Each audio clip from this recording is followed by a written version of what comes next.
So let's talk box office numbers. It was the Memorial Day weekend in the USA, and in the UK we had a thing called a bank holiday, which means it's a 3-day weekend, a long weekend. Monday's off, people can kind of do what they want, and then it goes into school holidays, right? So it's the start of it's part of a summer holiday anyway, not the summer holidays in the UK. So a really big weekend financially for a lot of businesses. And one of them, obviously, being cinemas. And A Quiet Place Part 2 has done really, really, really well at the box office. And also, Cruella's done reasonably well at the box office. And it'll be interesting to see where that one goes now, because it's actually moving to Disney+. So that's probably going to hinder it, I would imagine, to a certain degree. So let's talk about box office figures and numbers today. Both movies I have actually reviewed on the channel. I'll leave them linked above. One after the other here on this video. But it's been fascinating. It's been fascinating to watch it unfold. I have been enjoying the return of cinemas. I've also been enjoying watching cinemas make a comeback, or theatres make a comeback, because I long said that streaming is not going to be the future. I just can't see them taking the numbers. It's a budget game, right? So hey, look, John Krasinski's A Quiet Place Part 2. Paramount Pictures' highly anticipated horror sequel, and it was highly anticipated, but it suffered a stutter because they released a bunch of trailers and then they're like, oh yeah, pandemic. And you're like, no. And as a result of that, and many other movies, might I add, that sort of hype had died down quite a lot. And I think they really wanted to get this out a lot sooner. Undoubtedly, they wanted to get this out a lot sooner. They really fast-tracked it into production after the first A Quiet Place, so it's a no-brainer that they really wanted to get this out. But it was expected to exceed all pre-release box office expectations this Memorial Day weekend, and I believe it did. They were pretty conservative with what they thought this was going to do anyway. And so this is the John Krasinski directed film, as it states here, but it's set to take in an estimated $57 million over the 4-day Memorial Day weekend. But again, remember, it's also done great figures overseas because of other holiday weekends in other areas.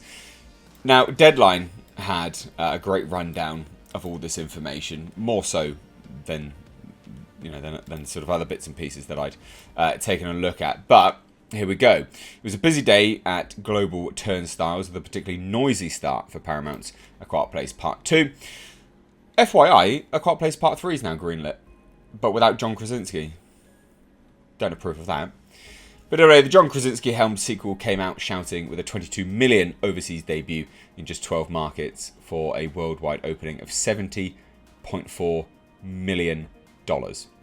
That's awesome, including the 3-day $48.8 million North American haul. If you add in the domestic productions for Memorial Day Monday, that lifts to $58.5 million domestic, because they haven't quite got those figures in yet, and $80.5 million globally, but that does not include the overseas Monday either. I doubt it's going to hit a home run with like $100 million, but could it hit $85-90 million opening worldwide weekend? I think so, and that's strong. That is a really, really strong opening for this film, more so than I thought it would do. Much more than I thought it would do. Now, I liked the first one. I know people, it has its critics, but I liked the first one, and I liked this film as well. I was not expecting it to do as well as that. Really not expecting it to do as well as that. A Quiet Place Part 2 did better than expected in China with $15 million, and that's despite a super short lead time, as its date there was only made official on Tuesday. So literally Tuesday, then opening weekend, bang, gone, here you go watch the film. That's crazy that it did so well. That's really crazy that it did so well. The film was a 7.8 on Mayan and 7 on Douban, the latter of which is higher than A Quiet Place Part 1's. This is just like some rating system. Not really any point kind of getting into it, to be fair. But the international box office had already begun to show strong signs of recovery, and as summer kicked off in some markets amid the early release of Universal's Fast 9 last session, it's also refreshing to have domestic pump up those global numbers. Basically, the other side of this video is theatres are coming back. they are coming back, and this is a strong sign of that. A good sign as well. Like it's nice to have theatres come back. But the other side of this sort of opening weekend and theatres coming back and the box office is Cruella, which we'll get to in a minute, but a little bit more on A Quiet Place Part 2, because it had actually been out in a lot of markets for a reasonably long time, because people kept pestering me to watch it, and I was like, it's not out in the UK. And it's actually not out in the UK officially until Thursday of this week, but on the bank holiday Monday, you could go and watch an early preview screening, which is what I did. So it hasn't even had a proper opening weekend in the UK yet. That's this coming weekend, which will push it even further into, well, a pretty good amount of profit, to be fair. But originally, Deadline sources were being conservative with The Quiet Place Part 2's estimates of 10 to 15 million for the full offshore weekend, given lingering uncertainties in some markets, because like Australia shut back down and all this kind of nonsense that's been going on in the world. And Australia had been doing good business for the global box office market anyway. So for them shutting down, that was a pretty big defeat for a lot of movies, but it hasn't actually affected it. Hasn't actually affected it at all. So A Quiet Place Part 2 opened there, Australia, at number 1, grossing an excellent 4 million, including previews, at only 304 locations. That's great. That's really, really good. Now in China, Paramount was ready to go. They really crammed that short window time with a fair amount of marketing, to be fair. A lot of word of mouth push with films and influencers and organising screenings in 8 cities, which culminated in a Beijing premiere on Thursday. So there you go, like it had a Beijing premiere, which is no wonder why it did reasonably well in China. But let's talk about Cruella. So Cruella's an interesting one. Now, I don't hate that film. I think it's objectively a pretty decent film spawned from a terrible idea, so it's also a bad film. The review sucks as a result of that. Like I sit on the fence quite a lot because it's funny. Like it's not a bad film. It's shot well. It's made pretty well. They do forget that British people drive on the right hand side of the cars. Cruella's car is on the left hand side.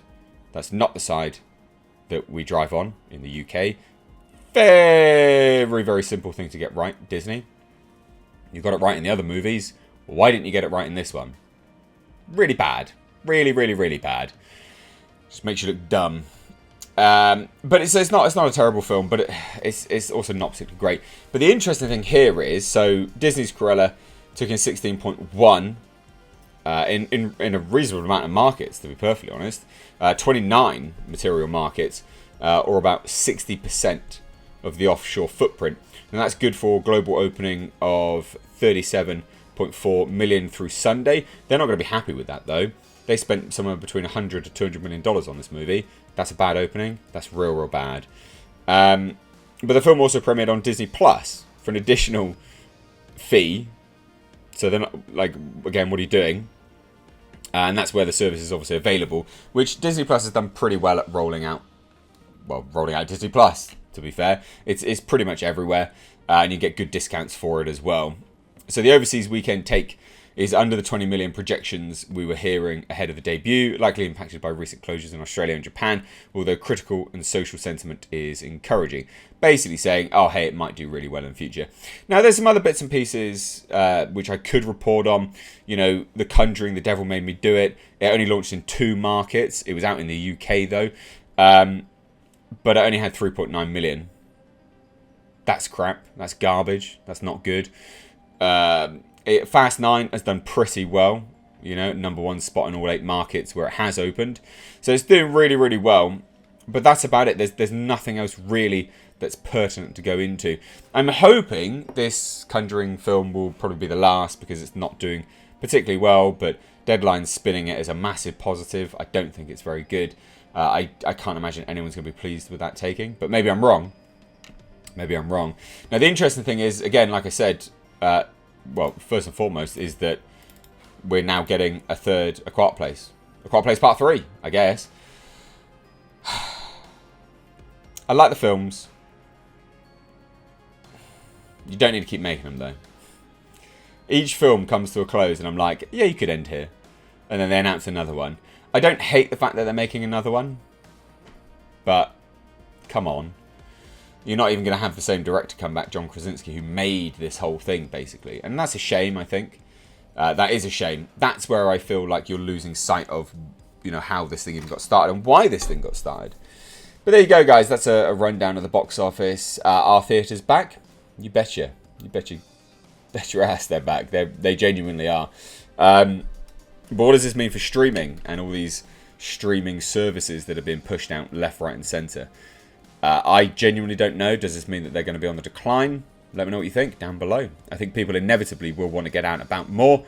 People keep pushing for streaming, just sitting on your ass at home. I don't think that's what people want anymore.